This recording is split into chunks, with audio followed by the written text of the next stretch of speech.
চলতি বছর গোটা জুলাই মাস ধরে বক্স অফিস কল্কি সুনামির সাক্ষী থেকেছিল।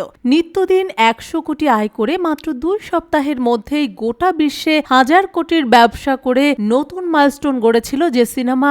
এবার সেই ছবির হিরো প্রভাসকেই জোকার বলে কটাক্ষ করলেন আরশাদ ওয়ারসি, যে প্রসঙ্গে মুখ খুললেন শাশ্বত চট্টোপাধ্যায়। সম্প্রতি এক সাক্ষাৎকারে কল্কি 2898 এডি সিনেমা প্রসঙ্গে ব্যক্তিগত মতামত জানিয়েছিলেন আরশাদ ওয়ারসি। তিনি জানান, অশ্বত্থাম্মার চরিত্রে অমিতাভকে দারুণ লেগেছে, তবে নাগ অশ্বিন পরিচালিত ছবিতে প্রভাসের লুকটা মোটেই জমেনি। আরশাদ বলেন, আমি কল্কি দেখেছি, অমিতাভ অবিশ্বাস্য।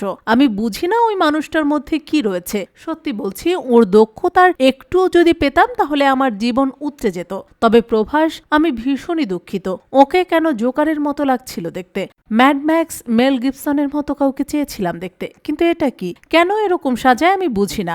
আরশাদ ওয়ারসির এমন মন্তব্যের পরেই নেট পাড়ায় শোরগোল শুরু হয়। দক্ষিণী ইন্ডাস্ট্রির একাংশ একযোগে বলিউড অভিনেতার জোকার মন্তব্যের সমালোচনা করেন। এবার কল্কি হিরোর হয়ে মাঠে নামলেন সহ অভিনেতা শাশ্বত চট্টোপাধ্যায়। আরশাদের জোকার কটাক্ষ নিয়ে অভিনেতার মন্তব্য, ওটা আরশাদের ব্যক্তিগত মন্তব্য। প্রভাসকে এই ছবিতে লার্জার দ্যান লাইফ একটা চরিত্রে দেখা গিয়েছে। ওর স্ক্রিন প্রেজেন্স অসাধারণ। কল্কির চরিত্রের জন্য প্রভাসই বেস্ট চয়েস।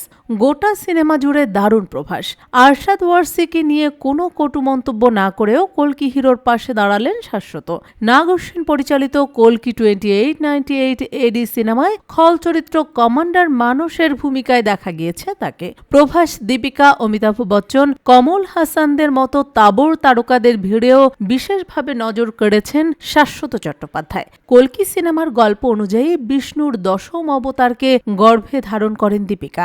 ধরিত্রীকে বিপদের হাত থেকে রক্ষা করতে তাঁর উপরই কল্কিকে পৃথিবীর আলো দেখানোর দায়িত্ব বর্তেছে। দীপিকার গর্ভস্থ সন্তানই বিষ্ণুর সেই 10ম অবতার। পরিচালক নাগ অশ্বিনের সাজানো গল্প অনুযায়ী কুরুক্ষেত্র যুদ্ধের 6000 বছর পর জন্ম নিচ্ছে কল্কি, যেখানে মহাজাগতিক বদল ঘটেছে গোটা বিশ্বে। সেই গল্প চিত্রনাট্য নিয়ে আপত্তিও তুলেছিলেন কল্কি ধামের পীঠাধীশ্বর আচার্য।